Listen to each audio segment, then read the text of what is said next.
औज़ुबिल्लाहि मिनश्शैतानिर्रजीम बिस्मिल्लाहिर्रहमानिर्रहीम। शर्मगाह को छूने से वज़ू टूट जाता है।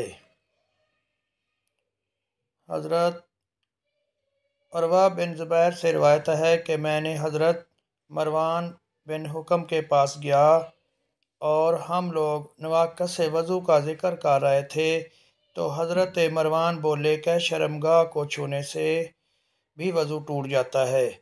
हज़रत अरवा ने कहा कि मुझे इस बारे में मालूम नहीं। इस पर हज़रत मरवान ने फरमाया कि मुझे बसरा बिनते सफ़ियान ने ख़बर दी है कि मैंने रसूलुल्लाह सल्लल्लाहु अलैहि वसल्लम से सुना है कि जिस शख्स ने अपने ज़िक्र को यानी शर्मगाह को छुआ तो उसको चाहिए कि वो वज़ू कर ले।